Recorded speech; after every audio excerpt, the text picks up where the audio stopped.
खासकर महिलाएं जरूर सुने। घी या तेल, कब कौन सा दीपक जलाने का मिलता है ज़्यादा फायदा। साथ ही जानेंगे तवा से कैसे अपनी किस्मत को आप संवार सकते हैं। तवे और दिए से कैसे अपने जीवन में चमत्कार करें। जाने इस वीडियो को बिल्कुल भी स्किप मत कीजिए, नहीं तो आपको कुछ भी समझ में नहीं आएगा। अगर आपको भी अपनी किस्मत को बदलना है, फूटी से फूटी किस्मत को भी संवारना है, तो इस वीडियो को पूरा ज़रूर देखें, बिना स्किप किए हुए। खासकर महिलाएं ज़रूर सुने। नमस्कार दोस्तों, स्वागत है आपका हमारे YouTube चैनल अमृतवाणी विधि में।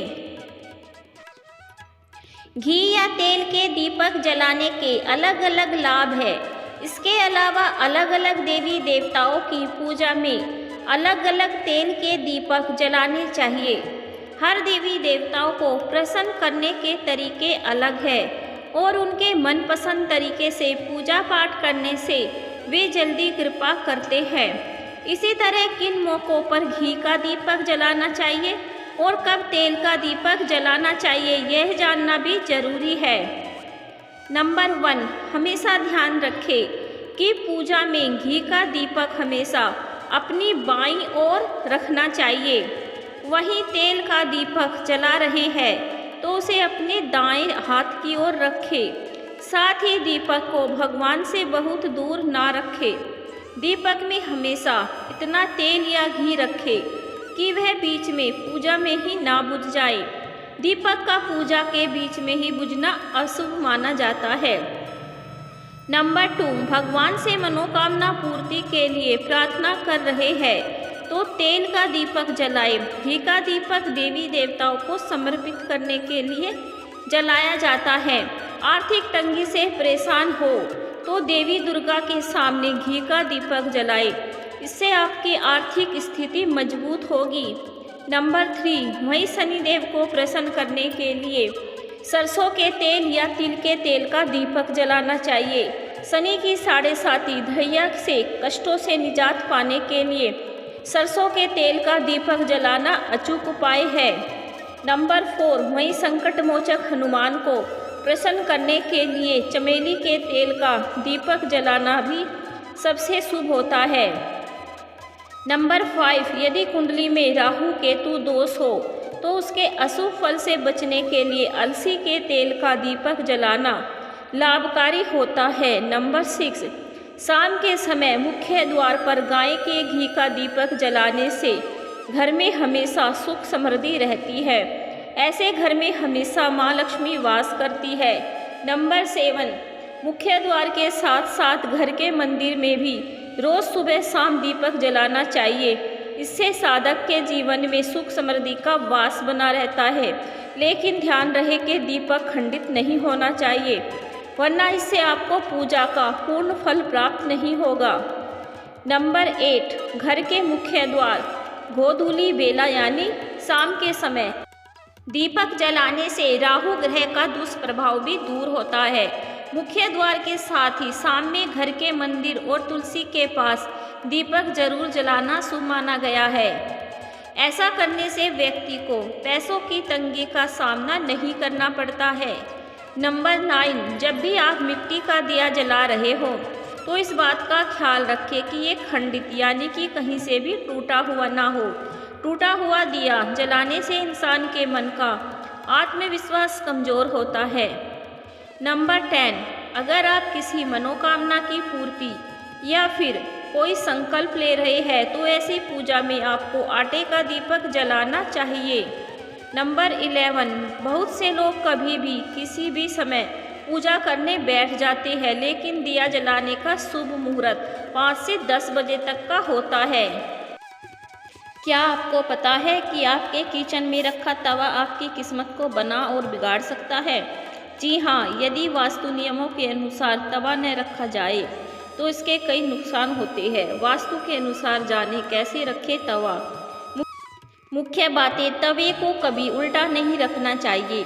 तवा और कढ़ाई राहु का प्रतीक होते हैं। तवा हमेशा धुलकर ही रखना चाहिए। तवा हर घर में होता है और इसका महत्व केवल खाना बनाने तक ही नहीं है, बल्कि वास्तु नियमों के अनुसार ये धन कारक भी होता है। यदि तवा घर में सही विधि और नियमों के अनुसार रखा जाए तो वह बहुत ही शुभ फल देता है। ठीक इसके विपरीत यदि तवे को रखने में वास्तु नियमों की अवहेलना की जाए तो वह घर में बहुत सी परेशानियों का कारण बन जाता है। वास्तु के अनुसार तवे का बहुत महत्व है, लेकिन तभी जब ये किसी खास जगह पर किसी खास तरीके से रखा जाए। तो आइए आपको बताएं कि वास्तु के अनुसार तवा रखने का क्या नियम है। तवा और कढ़ाई राहु का प्रतिनिधित्व करते हैं और इसलिए इन दोनों ही चीज़ों की साफ सफाई और रखरखाव पर विशेष ध्यान देना चाहिए। नंबर 1, रसोई में यदि तवा रोटी बनाने के बाद ऐसे ही छोड़ दिया जाता है तो इससे घर के मुखिया या पति की सेहत खराब होती है। इसीलिए याद रखें कि जब भी तवा या कढ़ाई आप प्रयोग करें उसे अच्छे से धोकर सुखाकर रखें। नंबर 2, यदि घर में पति या बच्चे नशे के लत के शिकार है तो इसका मतलब ये है कि घर में बर्तनों को रखने का तरीका सही नहीं। राहु के बुरे प्रकोप के कारण ऐसा होता है। रात में कभी भी तवा बेसिन में ना रहने दें, उसे धुलकर ही रखें। रात में तवा और कढ़ाई कभी गंदा न छोड़ें। नंबर 3, सुबह जब भी पहली बार तवे को गैस पर रखें उस पर नमक डाल दें। गरम तवे पर नमक डालने से वास्तु दोष दूर होता है। नमक सादा होना चाहिए, उसमें मिर्च या हल्दी ना हो। नंबर 4, तवे पर सबसे पहले जो भी रोटी बनाए उसे गाय या कुत्ते को दे। यह नियम बना ले। पहली रोटी जानवरों के लिए ही होनी चाहिए, इससे घर में विपदा नहीं आती। साथ ही घर की सारी नकारात्मक ऊर्जा समाप्त हो जाती है। घर में सुख समृद्धि का वास होता है। नंबर 5, घर में जब तवे का उपयोग न हो तब उसे ऐसे रखें कि वह सबकी नज़र में न आए। तवे पर बाहरी की नज़र बिल्कुल भी नहीं पड़नी चाहिए। तवे को साफ कर अंदर की ओर रखें। नंबर 6, तवे या कढ़ाई को कभी भी उल्टा नहीं रखना चाहिए। उल्टा तवा रखने से घोर संकट और आर्थिक दिक्कत आती है। नंबर 7, तवा और कढ़ाई जहां खाना बनता है उसके दाएं तरफ रखना चाहिए। नंबर 8, तवे को कभी भी गैस के ऊपर रखकर नहीं छोड़ना चाहिए। चूल्हे पर काम खत्म होने के बाद तवा भी हटा दें। नंबर 9, गरम तवे पर कभी भी पानी ना डालें, क्योंकि इससे निकलने वाली आवाज़ आपके जीवन में मुश्किलों का कारण बन सकती है।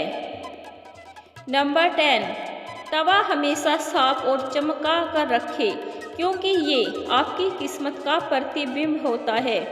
तवा जितना चमकेगा किस्मत भी उतनी ही निखरेगी। तवे को हमेशा साफ रखना चाहिए। उपयोग करने के बाद तवे को कभी भी गंदा ना छोड़ें। तवा अच्छी तरह धुलकर साफ करके ही रखें, वरना घर में गरीबी छाते देर नहीं लगेगी। गंदा तवा, गंदा किचन घर में पैसा नहीं टिकने देता है। नंबर 11, तवे या कढ़ाई को कभी भी तीखी या नुकीली चीज़ों से ना खुरचें। नंबर 12, तवे या कढ़ाई को कभी भी झूठा ना रखें, ना ही उस पर झूठी चीज़ रखें। नंबर 12, वास्तु व ज्योतिष में तवे से जुड़ा एक टोटका बताया गया है जो कि बेहद प्रभावी है। इसके अनुसार रोज रोटी बनाने से पहले तवे पर थोड़ा सा नमक छिड़के और फिर उस पर रोटी बनाए। साथ ही ये पहली रोटी गाय को खिलाए। ऐसा करने से घर में हमेशा सुख समृद्धि रहती है और कभी धन धान्य की कमी नहीं रहती है। नंबर 13, कभी भी तवे से सीधे उठाकर किसी की थाली में रोटी पराठा ना दे, बल्कि रोटी पराठा उठाकर पहले प्लेट में रखे, फिर किसी को परोसे या खाए। तवा रखने का सही तरीका अब आप जान चुके हैं, इसलिए अपनी किस्मत को बनाने के लिए इसे सही तरीके से ज़रूर रखें।